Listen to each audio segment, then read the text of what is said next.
Excellences, Excellences, Monsieur Emerson Mnangagwa, président de la République du Zimbabwe. Excellences, Monsieur Denis Sassou Nguesso, président de la République du Congo. Excellences, Monsieur Matamela Cyril Ramaphosa, président de la République d'Afrique du Sud. Excellences, Monsieur João Manuel Gonçalves Lourenço, président de la République d'Angola. Excellences, Monsieur Évariste Ndayishimiye, président de la République du Burundi. Excellences, Monsieur Archange Touadéra, président de la République centrafricaine. Excellences, Monsieur Ismaël Omar Guelleh, président de la République du Djibouti. Excellences, Monsieur Brice Oligui Nguema, président de la République gabonaise.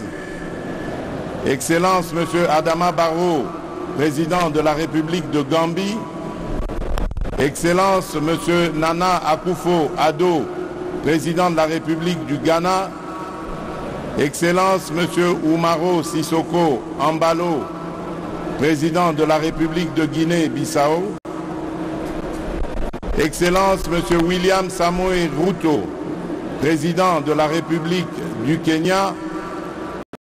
Excellences, Monsieur Lazarus Chakwera, président de la République du Malawi. Villanova, président de la République démocratique de Sao Tomé et Principe. Excellences, M. Macky Sall, président de la République du Sénégal. Excellences, M. Mahamat Idriss Déby Itno, président de la République du Tchad. Excellences, M. Hakainde Hichilema, président de la République de Zambie. Excellences, M. Uhuru Kenyatta, président honoraire de la République du Kenya. Excellences, M. Eri Rajaonarimampianina, président honoraire de la République de Madagascar. Excellences, M. Jakaya Kikwete, président honoraire de la République unie de Tanzanie. Excellences, M. Olusegun Obasanjo, président honoraire de la République fédérale du Nigeria. Excellences, Mesdames et Messieurs les représentants des chefs d'État et de gouvernement, honorable président de l'Assemblée nationale, honorable président du Sénat, Monsieur le Premier ministre, chef du gouvernement, Monsieur le président de la Cour constitutionnelle, Monsieur le premier président de la Cour de cassation, Madame la première présidente du Conseil d'État, honorables députés et sénateurs, Mesdames et Messieurs les membres du gouvernement, Mesdames et Messieurs les chefs de mission diplomatique et représentants des organisations du système des Nations Unies, Mesdames et Messieurs les présidents des regroupements et partis politiques, Mesdames et Messieurs les représentants des organisations syndicales et confessions religieuses, autorités locales et coutumières, Mesdames et Messieurs, distingués invités, mes très chers compatriotes, j'aimerais, en prélude de mon allocution, rendre grâce à Dieu, maître des temps et des circonstances, protecteur suprême de la République démocratique du Congo, qui a permis notre présence en ce cadre du stade des martyrs de la Pentecôte, lieu symbolique, choisi ce 20e jour du mois de janvier 2024 pour abriter cette cérémonie solennelle de mon investiture en qualité de président de la République.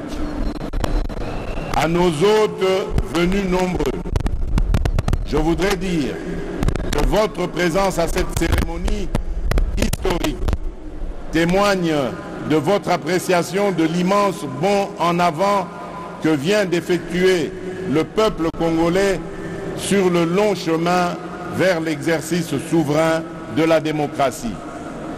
Bien plus, votre présence en ces lieux reflète autant l'amitié que le soutien et l'intérêt que vos pays et vous-même portez à la République démocratique du Congo et à son peuple.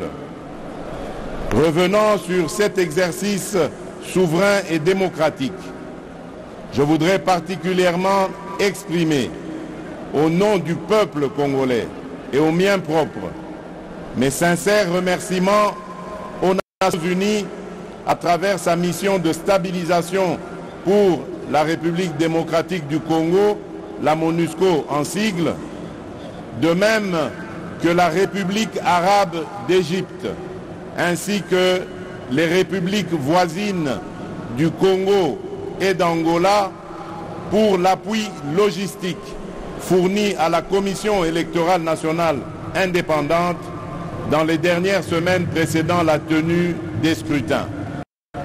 Je ne pourrais également omettre de saluer et de rendre un hommage appuyé à la mémoire de nos héros, de tous nos compatriotes tombés sur le champ d'honneur, ainsi que celui de toutes les victimes de la barbarie de nos agresseurs, pour que vive la République démocratique du Congo dont nous sommes aujourd'hui bénéficiaires.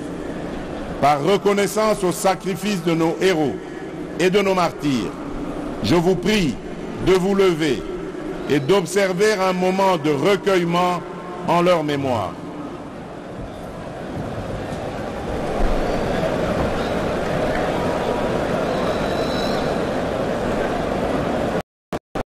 Je vous remercie.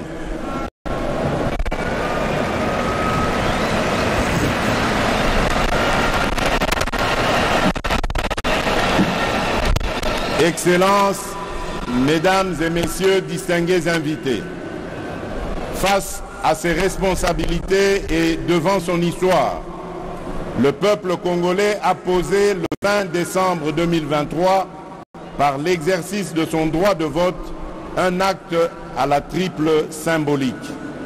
En effet, le 20 décembre, le peuple congolais a clamé son amour indéfectible pour notre cher et beau pays.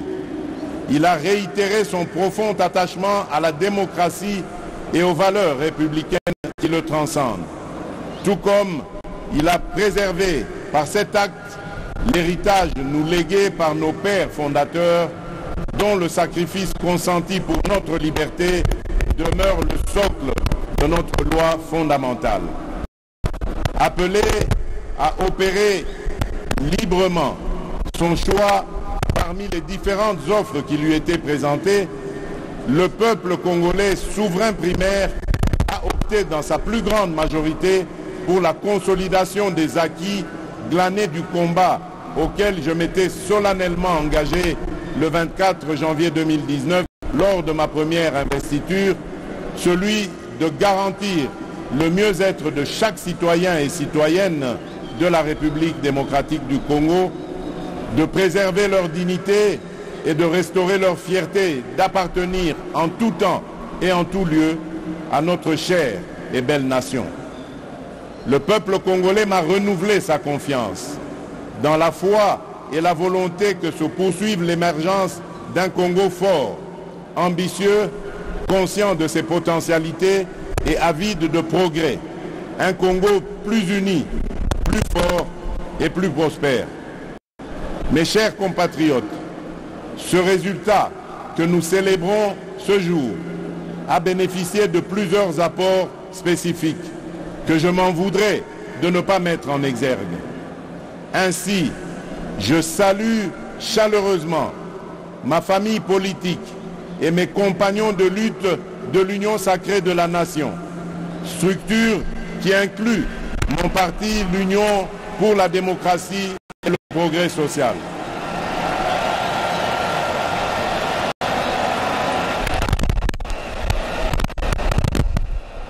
Je salue tout autant les candidats à l'élection présidentielle qui se sont désistés en ma faveur, les diverses organisations politiques alliées et celles de la société civile qui se sont mobilisées autour du projet que je porte pour notre nation.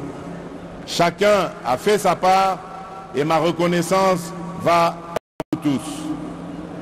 Je saisis également cette occasion pour accomplir mon devoir républicain, celui de saluer mes adversaires qui ont participé à l'élection présidentielle du 20 décembre 2023.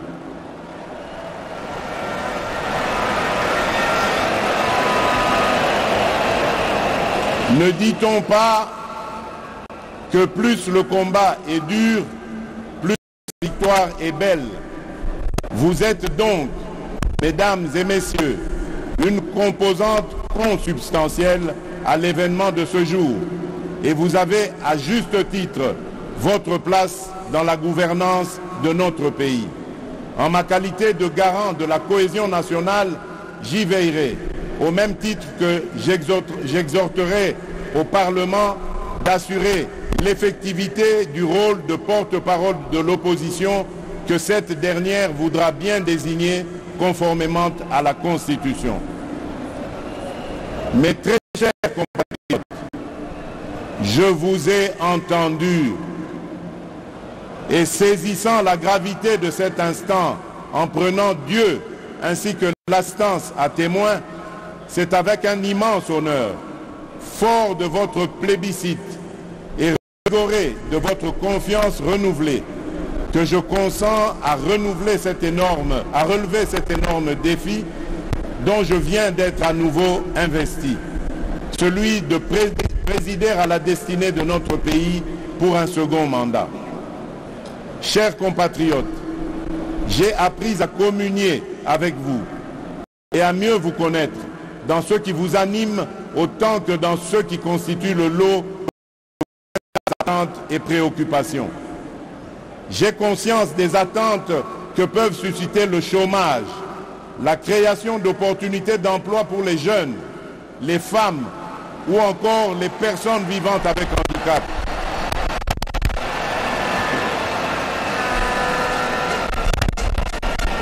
L'autonomisation et la promotion des femmes dans notre société. De même, la protection des personnes les plus vulnérables. Tout comme j'ai conscience de vos attentes relatives à l'augmentation du pouvoir d'achat, à la stabilité du franc congolais, à la création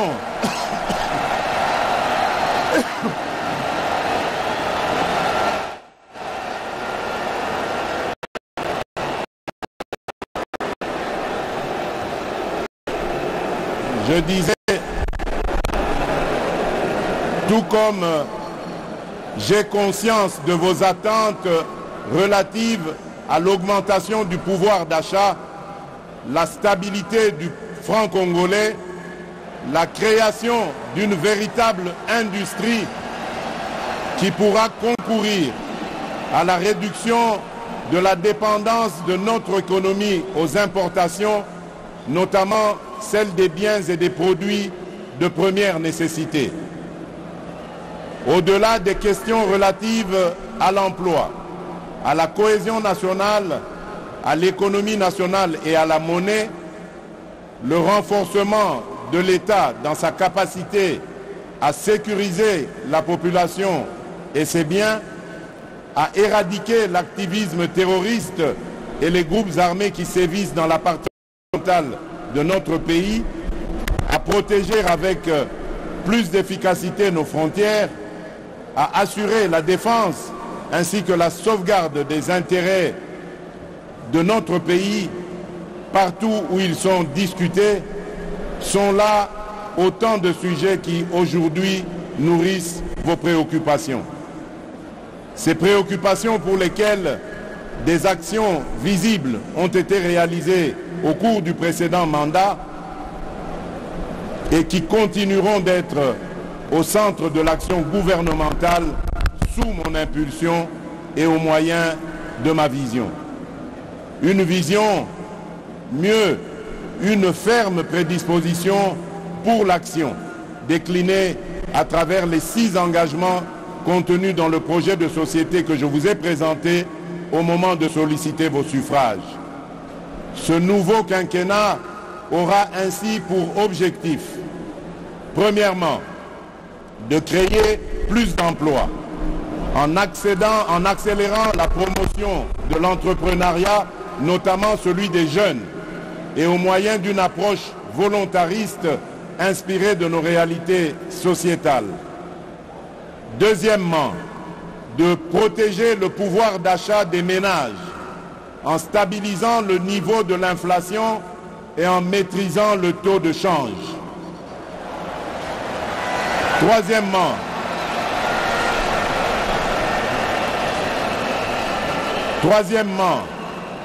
d'assurer avec beaucoup plus d'efficacité la sécurité de nos populations, de notre territoire, de nos biens ainsi que la préservation de nos intérêts.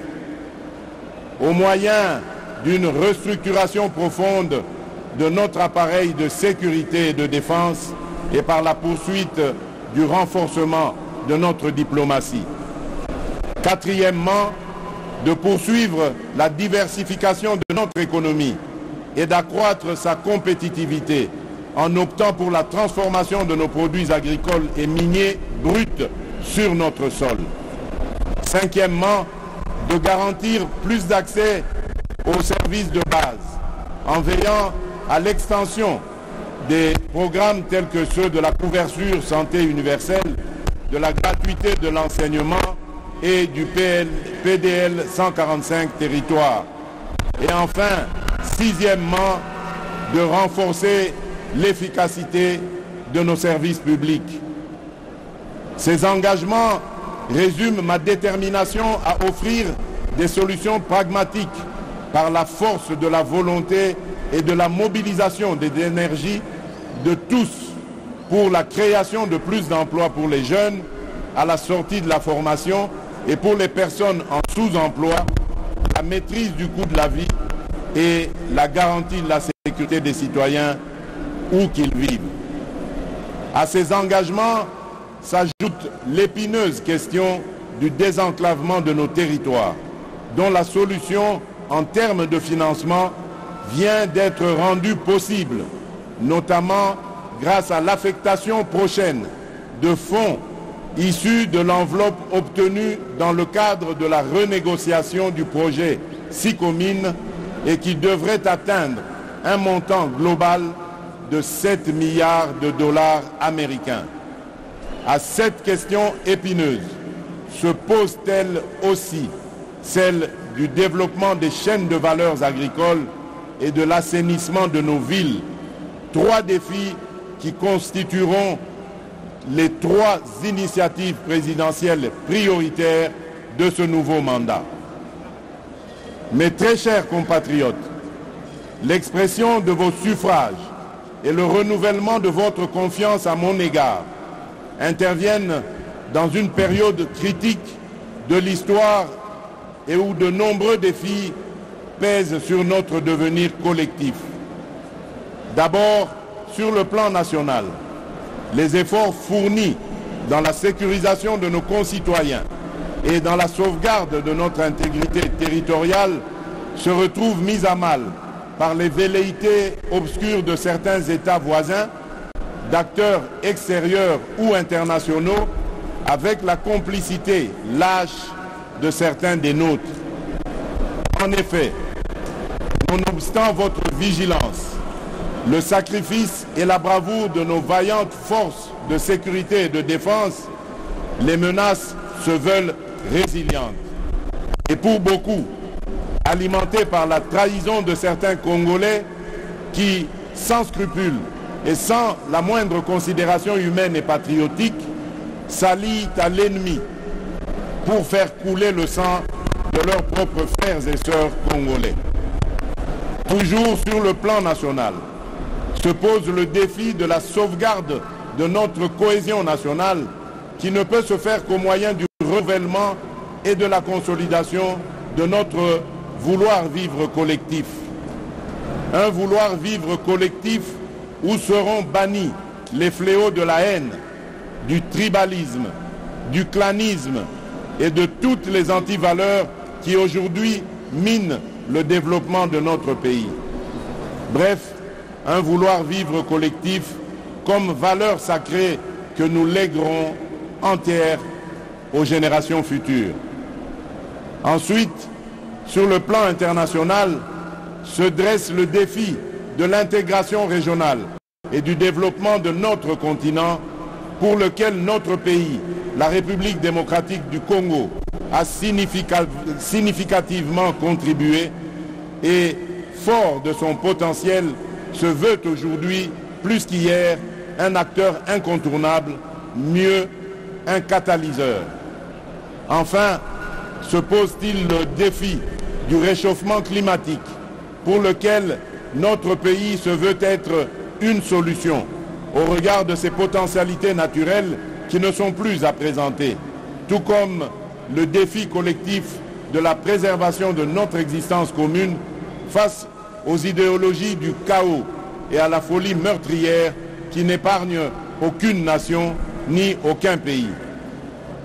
Chers compatriotes, je mesure l'ampleur de la tâche qui m'attend, ainsi que toute la portée des attentes légitimes qu'évoque cet ultime mandat dans l'esprit de chaque Congolaise et de chaque Congolais. J'ai cependant la certitude que par votre concours et interpellé par ce devoir patriotique qui consiste à rassembler toutes nos forces et nos intelligences, nous serons capables de combler ces attentes et de relever le défi d'assurer la destinée de notre pays. Mes très chers compatriotes, nous y sommes. Par cette cérémonie solennelle d'investiture, je reprends donc le bâton de commandement que vous m'aviez confié avec la détermination de maintenir allumé le feu sacré de notre nation. À présent, il s'agit pour nous de transformer durant les 5 prochaines années les prouesses que nous avons réalisées et de parachever l'avènement d'un Congo plus uni, mieux sécurisé et plus prospère. Il s'agit désormais pour nous de rester mobilisés et soudés dans notre lutte contre l'insécurité et la pauvreté, nos seuls et réels ennemis. Il s'agit à présent pour la nation de croire aujourd'hui plus qu'avant en notre communauté de destin et d'y travailler de manière beaucoup plus harmonieuse, tout en veillant à ne pas laisser émerger ni triompher et en s'assurant à ce qu'ils soient poursuivis dans leur dernier retranchement et qu'ils subissent la rigueur de la loi, toutes celles et ceux qui ont choisi et qui seront tentés d'emprunter la voie de l'ignominie et de la barbarie. Tirant les leçons de l'expérience passée et ayant à l'esprit vos aspirations exprimées, je m'engage à user de tout ce qui est en mon pouvoir pour que les erreurs du passé ne se reproduisent plus et pour que les actions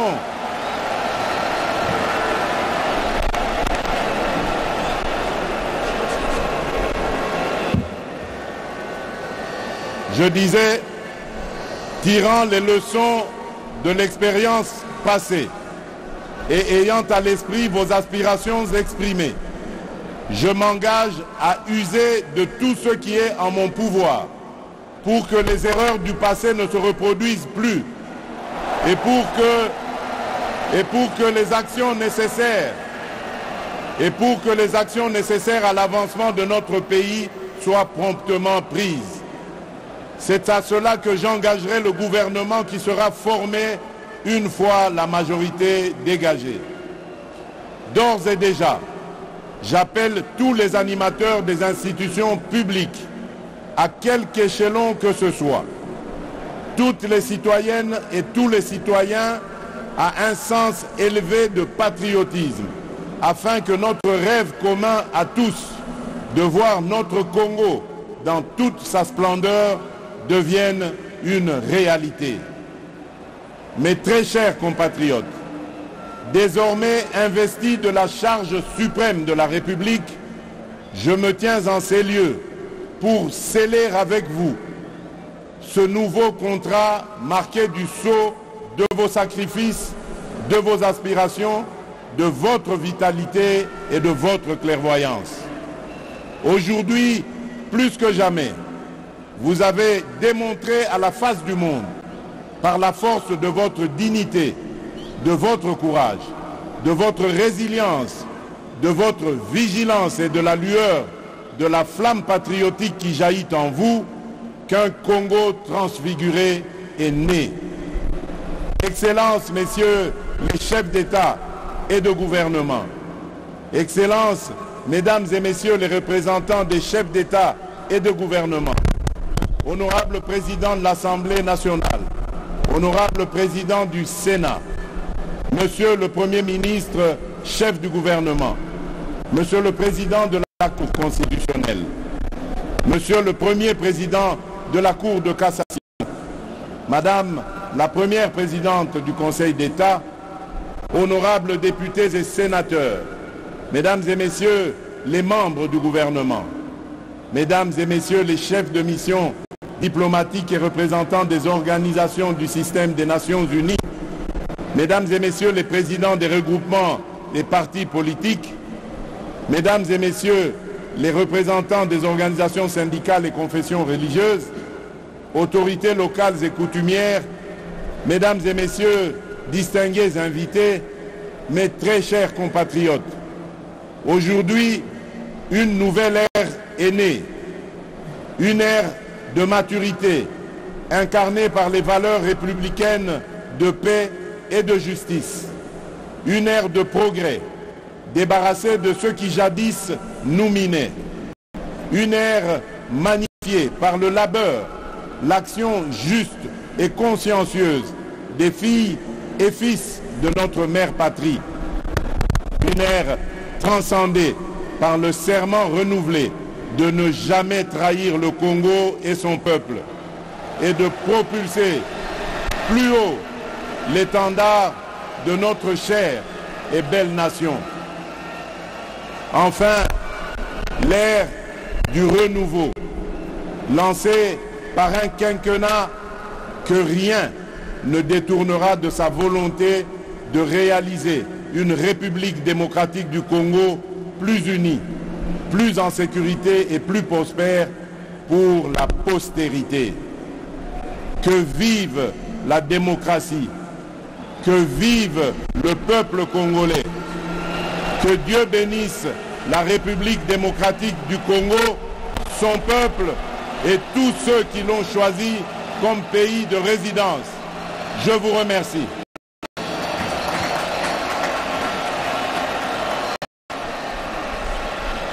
Excellences, Monsieur le Président de la République,